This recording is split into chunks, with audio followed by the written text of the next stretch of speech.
अस्सलाम वालेकुम। मेरा नाम अज़का इमरान है। मैं medical lab technologist MPhil pathologist हूँ। हमने सीरीज स्टार्ट की हुई है जिसमें हम FSc MLT federal board second year के पास पेपर्स को डिस्कस करते हैं। आज है माइक्रोबायोलॉजी 2 2024 का पास पेपर हम करने लगे हैं स्टार्ट माइक्रोबायोलॉजी का। Let's start with the MCQs number 1। The cyst of Entamoeba histolytica consists of nuclei। Entamoeba histolytica जो सिस्ट है उसके अंदर कितने न्यूक्लियाई होते हैं। देखिए यहाँ इन्होंने एक दो तीन चार नहीं पूछा। एक से दो, एक से चार, पांच से आठ या तीन से पांच। ठीक है, तो इसका करेक्ट ऑप्शन है 1 to 4।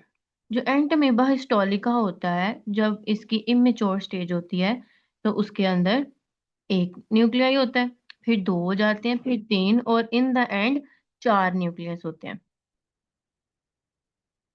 सेकंड एमसीक्यूज देखें। Echinococcus ग्रेन्युलोसिस belongs to. इकाइनोकोकस ग्रेन्युलोसिस कहाँ से बिलोंग करता है, कौन सी फैमिली से बिलोंग करता है? तो ये बिलोंग करता है सिस्टोड फैमिली से जो कि टैपवर्म की फैमिली है। थर्ड एमसीक्यूज देखें।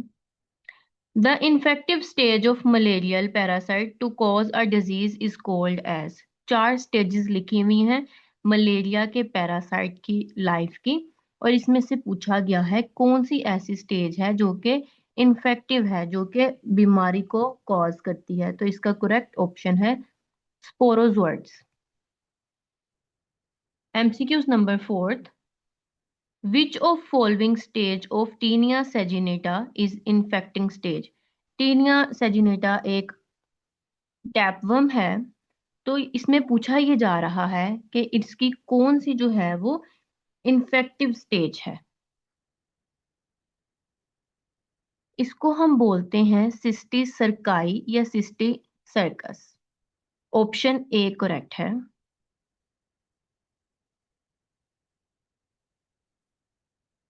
MCQs number fifth.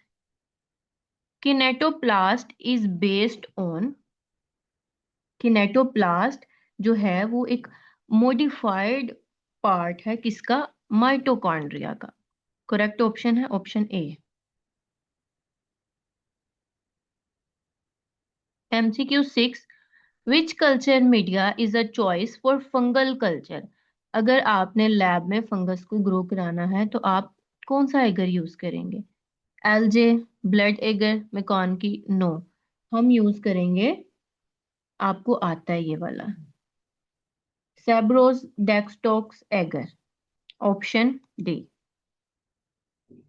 Which of the following parasitic infection is diagnosed by the Casoni test?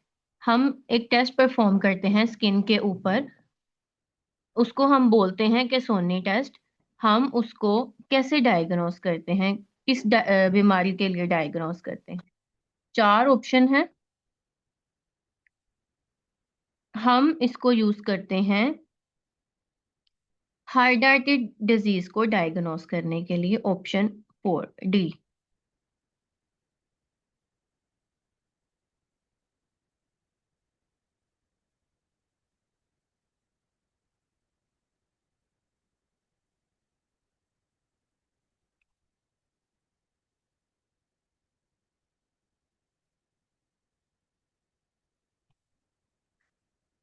Next MCQs देखें। The organism spends its whole life in an other organism is called.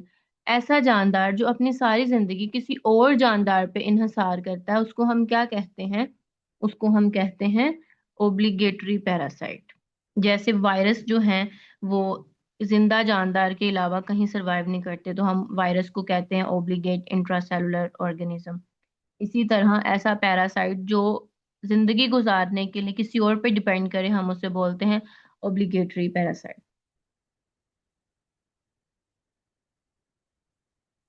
MCQs number 9। Which of the following parasite also exhibits free living existence. इसमें से कौन सा parasites है जो कि free भी अपनी जो है वो जिंदगी रखता है? इसका करेक्ट ऑप्शन है option C, S stercoralis. Option सी।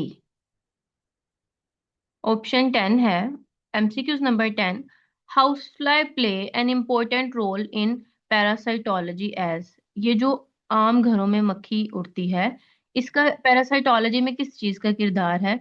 ये एज अ वेक्टर के तौर पे काम करती है, ये बीमारियां फैलाने में काम करती है, तो हम इसको बोलते हैं vector. This was all about the MCQs. और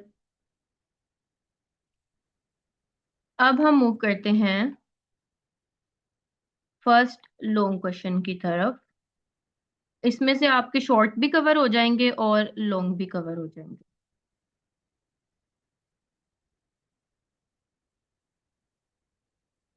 ओके, तो लॉन्ग क्वेश्चन है, describe the structure of bacterial cell, include the function of each component. हमने बैक्टीरिया के सेल को बताना है, उसके स्ट्रक्चर को बताना है, कौन कौन सा स्ट्रक्चर होता है, और हर जो स्ट्रक्चर है उसका फंक्शन बताना है। अब जैसे आपको कह दिया जाए कि इंसान के सेल का स्ट्रक्चर बताएं, आपने हर चीज का अलहदा अलहदा स्ट्रक्चर बयान करना है, ठीक है? तो हम स्टार्ट करते हैं।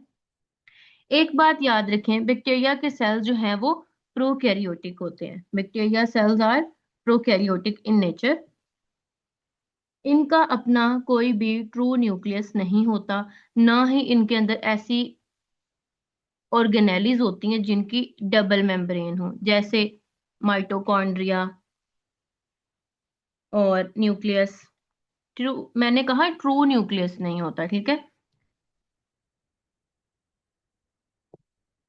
और जैसे गोल्जी ऑपरेटस, एंडोप्लाज्मिक रेटिकुलम, इस तरह की कोई भी चीज बैक्टीरियल सेल के अंदर आपको नहीं मिलेगी। ऑल्दो बैक्टीरिया का जो साइज है वो बहुत माइनर है, बहुत छोटा है, माइक्रोस्कोपिक है, आम आंख से नहीं देख सकते, फिर भी कुदरत ने इसके अंदर बेशुमार स्ट्रक्चर्स रखे हुए हैं जो कि बैक्टीरिया को जिंदा रखता है, इसको मदद करता है बीमारियां फैलाने के लिए, ठीक है? तो हम वन बाय वन इसको देखते हैं। सबसे पहले आता है सेल वॉल। सेल वॉल इसी तरह है जैसे आप अज्यूम कर लें कि हमारे घरों की दीवार है जो कि चार दीवारी हमें प्रोटेक्ट किए हुए है। इसी तरह बैक्टीरिया के सेल्स के इर्द गिर्द भी सबसे पहले आती है बैक्टीरियल सेल वॉल। इसका काम है प्रोटेक्शन प्रोवाइड करना। ये बनी होती है पेप्टाइडोग्लाइकेन से, ठीक है? इसको म्यूरिन भी बोलते हैं, जो कि शुगर्स और अमाइनो एसिड्स का मिक्सचर होता है। इसने बैक्टीरिया को पूरा का पूरा सराउंड किया होता है। इसका प्राइमरी फंक्शन क्या है? ये बैक्टीरिया को शेप प्रोवाइड करती है, बैक्टीरिया को फटने नहीं देती। जब बहुत ज्यादा पानी आ जाता है, ऑस्मोटिक प्रेशर ज्यादा होता है, तो फटने से बचाती है। बैक्टीरिया को खाए जाने के अमल से बचाती है। बैक्टीरिया को पैथोजेनेसिस में मदद करती है, बीमारी फैलाने में मदद करती है, एंटीबायोटिक से बचाती है। अब देखते हैं हम सेल वॉल जो मैं कह रही हूँ उसका स्ट्रक्चर कैसा होता है। ये देखिए, ये जो आपको येलो कलर की नजर आ रही है बाउंड्री, ये सारी की सारी बैक्टीरिया की सेल वॉल है।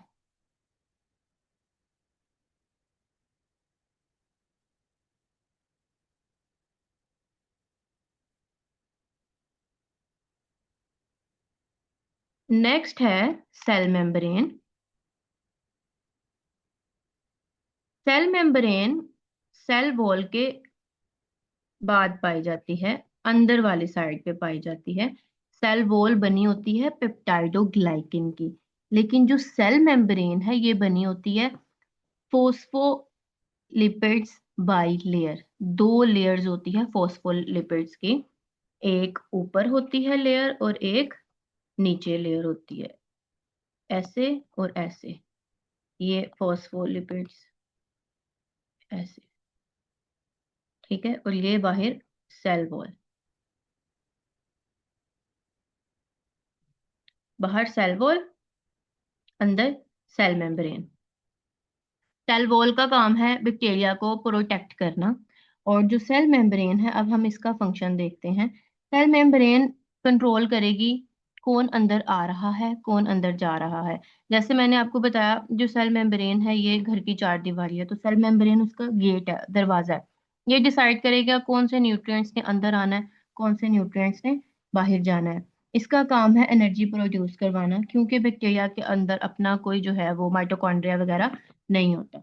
इसका काम है, अगर आप अगर सिंपल अल्फाज में याद रखना चाहें तो इसका काम है एंट्री और एग्जिट के मामलात को देखना। नेक्स्ट है साइटोप्लाज्म। साइटोप्लाज्म एक जेल लाइक फ्लूइड होता है बैक्टीरिया के सेल के अंदर, जो कि इस सेल के अंदर तैर रहा होता है साइटोप्लाज्म। इसका फंक्शन क्या है? ये सेल के तमाम कंपोनेंट्स इसके अंदर पाए जाते हैं। बहुत सारी केमिकल रिएक्शंस इसके अंदर हो रहे होते हैं। राइबोसोम्स इसके अंदर पाए जाते हैं, डीएनए अंदर होता है, एंजाइम, न्यूट्रिएंट्स, ठीक है। बस आपने एक चीज याद रखनी है कि ये एक जेल लाइक सब्सटेंस है। फोर्थ है राइबोसोम्स। राइबोसोम दो सब यूनिट्स पे मिलके बने होते हैं। एक होता है लार्ज सब यूनिट और एक होता है स्मॉल सब यूनिट। जो लार्ज सब यूनिट होता है ये 50s का होता है, और जो स्मॉल सब यूनिट होता है ये 30s का होता है। जब दोनों आपस में मिलते हैं तो 70s का जो है वो राइबोसोम बनता है। यूकैरियोटिक राइबोसोम से ये डिफरेंट होते हैं। राइबोसोम बैक्टीरिया के अंदर प्रोटीन्स बनाने वाली फैक्ट्रीज हैं। इंसान के अंदर भी राइबोसोम से ही प्रोटीन बनती है और बैक्टीरिया के अंदर भी राइबोसोम से ही प्रोटीन बनती है। Highly involve in protein synthesis, इनका काम है प्रोटीन की सिंथेसिस करवाना। और ये जो है वो सेल के अंदर मैन्युफैक्चरिंग, अल्लाह ताला ने प्लांट लगाए हुए हैं जिसका काम है कि प्रोटीन की जितनी भी कंट्रोल है, बैक्टीरिया जो है वो प्रोटीन के सर पे चल रहा है, तो वो कहाँ से बनेगी? वो राइबोसोम से बनेगी। सारा का सारा जो काम है वो है प्रोटीन सिंथेसिस। फिफ्थ है न्यूक्लियोइड। एक मिनट, जरा हम पिक्चर देख लेते हैं। ये जो येलो कलर की बाउंड्री है, ये मैंने आपको बताया ये है सेल वॉल। इसके बाद एक आपको इसके अंदर छोटे छोटे डॉट्स नजर आ रहे हैं ब्राउन, ये हैं राइबोसोम्स। ये जो ब्राउन कलर की बाउंड्री अंदर नजर आ रही है ये है साइटोप्लाज्म।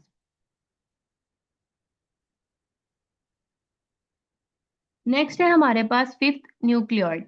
न्यूक्लियोइड बैक्टीरिया का वो स्ट्रक्चर है जहां पे डीएनए पाया जाता है। इंसानों की तरह बैक्टीरिया के अंदर डबल मेम्ब्रेन बाउंडेड न्यूक्लियस नहीं होता।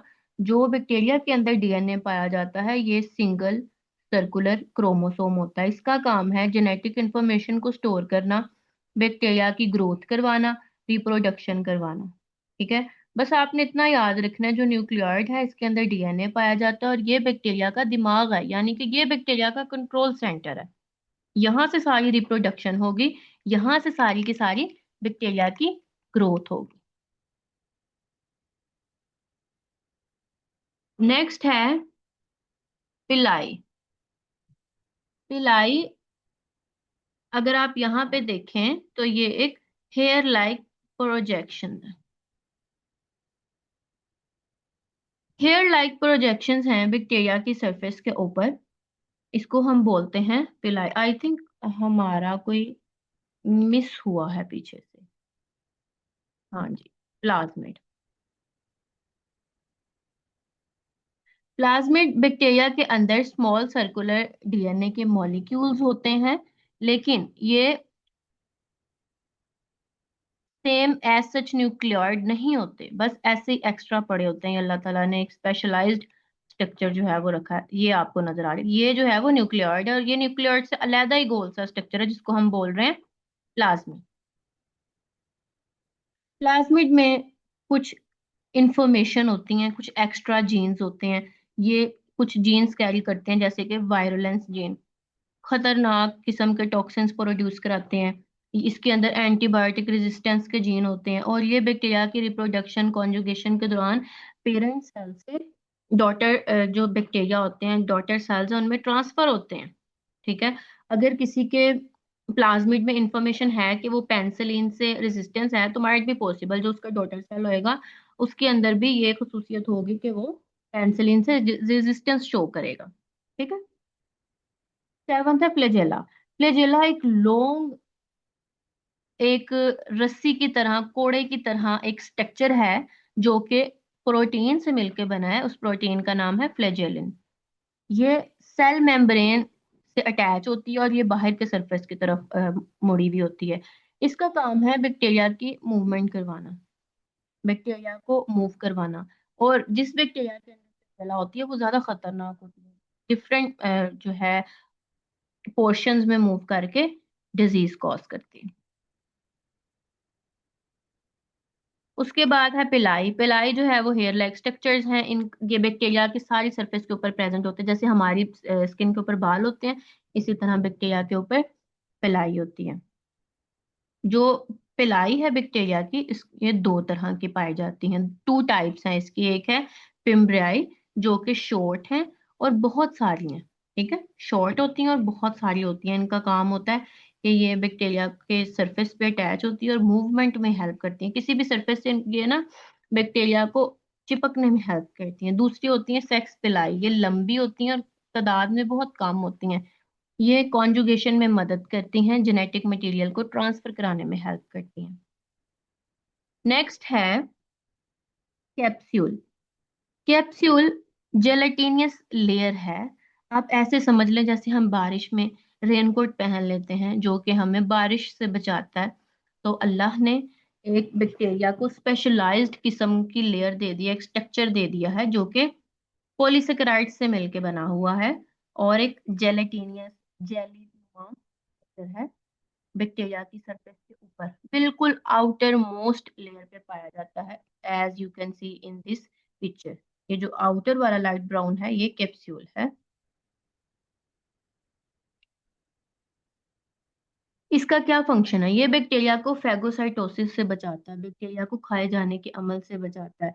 नहीं तो हमारे इंसान के जिस्म में अगर बैक्टीरिया आए तो हमारा इम्यून सिस्टम बहुत स्ट्रांग है, ये बैक्टीरिया को आइडेंटिफाई करता है और जो है फैगोसाइटोसिस का अमल शुरू हो जाता है। मैक्रोफेजेस न्यूट्रोफिल्स खा जाते हैं बैक्टीरिया के।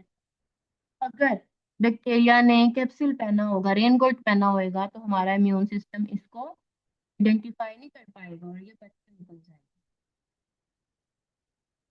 कैप्सूल का दूसरा फंक्शन ये है कि ये बैक्टीरिया को बॉडी के साथ करने में मदद करता है। फॉर एग्जांपल ये जो है वो इंटेस्टाइन के साथ चिपक जाते हैं और किसी भी बॉडी के पार्ट के साथ जहाँ भी इंफेक्शन है वहां पे स्टिक हो सकते हैं, अडहेयर कर सकते हैं और अपनी एक पूरी बायोफिल्म बना सकते हैं, अपनी पूरी कम्युनिटी बना सकते हैं।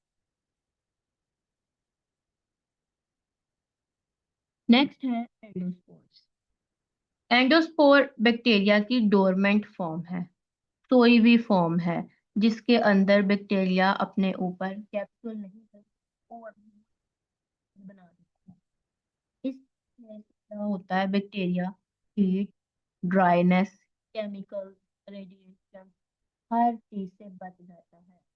आज के दौर में 2026 में भी ऐसे एंडोस्पोर्स हैं जो कि हजारों साल पुराने हैं, वो आज तक जागे ही नहीं, वो हमेशा से डोरमेंट फॉर्म में ही थे।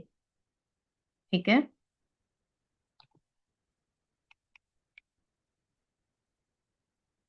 नेक्स्ट है लिपिड ए। लिपिड ए ग्राम नेगेटिव बैक्टीरिया में पाया जाता है और ये पार्ट है लिपोपॉलीसेकेराइड्स का। ये ग्राम नेगेटिव बैक्टीरिया की आउटर सरफेस में प्रेजेंट होते हैं। ये एक्ट करते हैं एज अ एंडोटॉक्सिन। जब ये बॉडी के अंदर हों तो ये कॉज करवाते हैं शॉक, फीवर और स्ट्रॉन्ग इम्यून रिस्पॉन्स आता है पेशेंट को। ठीक है, तो आपने जब भी आप लिपिड ए का नाम सुने तो आपने याद रखना है कि ये एंडोटॉक्सिन है, यानी कि फीवर, सेप्टिक शॉक और इम्यून रिस्पॉन्स कॉज करवाता है। ओके, तो अब मैं अभी तक हमने लॉन्ग क्वेश्चन पढ़ा है, describe the structure of bacterial cell. इसको मैं थोड़ा सा समराइज करती हूँ। हम लोगों ने जो स्ट्रक्चर्स पढ़े उनमें था cell wall, cell membrane, cytoplasm, ribosome, nucleoid, plasmid, flagella, pili, capsule, endospore, lipid A. जो इस बार का 2026 का पेपर आया हुआ था फेडरल बोर्ड वालों को, उसमें सवाल था कि आपने बैक्टीरिया का स्ट्रक्चर ड्रॉ करना। ठीक है, तो जिसको ये सारे पार्ट्स आते होंगे, ड्रॉ भी उसी को ही करना आता होगा। सेल वॉल का फंक्शन है कि ये बैक्टीरिया को शेप और प्रोटेक्शन प्रोवाइड करती है। सेल मेम्ब्रेन का फंक्शन है कि जेल लाइक है, और इसके अंदर सारे के सारे रिएक्शन जो है वो टेक प्लेस हो रहे होते हैं। राइबोसोम का काम है ये प्रोटीन बनाने वाली है। न्यूक्लियोइड बैक्टीरिया का सिंगल सर्कुलर क्रोमोसोम होता है जो कि डीएनए वगैरह इसके अंदर पाया जाता है। प्लाज्मिड एक extra circular piece of DNA है। अगर ये बैक्टीरिया के अंदर सपोज ना हो तो बैक्टीरिया रह लेगा जिंदा, ठीक है, जिंदा रहने के लिए जरूरी नहीं है, ये एक एक्स्ट्रा पॉइंट मिला हुआ है बैक्टीरिया को। इसकी वजह से बैक्टीरिया और खतरनाक और बीमारियां फैलाता है। फ्लैजेला अल्लाह ताला ने एक मूवमेंट के लिए, ये जो दुम है ये है फ्लैजेला, दी हुई है बैक्टीरिया को, जिसका काम है मोटेलिटी करवाना, हरकत करवाना। उसके बाद आता है पिलाई। पिलाई का काम है कि स्टिक करवाना, सरफेस एडहेजन करवाना, चिपकाना, और इसके साथ साथ कॉन्जुगेशन करवाना जो कि बैक्टीरिया की रेप्लिकेशन में हेल्प करता है। कैप्सूल का काम है बैक्टीरिया को फेगोसाइटोसिस से बचाना, हमारे जिस्म के, इंसानों के इम्यून सिस्टम से। एंडोस्पोर जब बैक्टीरिया खतरा महसूस करता है कि वो इस जगह पे सरवाइव नहीं कर सकता, तो वो एंडोस्पोर बना लेता है जो कि बैक्टीरिया के फॉर्म है। उसके बाद है लिपिड ए जो कि है एक एंडोटॉक्सिन, और ये फीवर, सेप्टिक शॉक और इम्यून रिस्पॉन्स कॉज करता है। This was all about from my side. अगर आप आए तो आप पूछ सकते हैं। Thank you so much.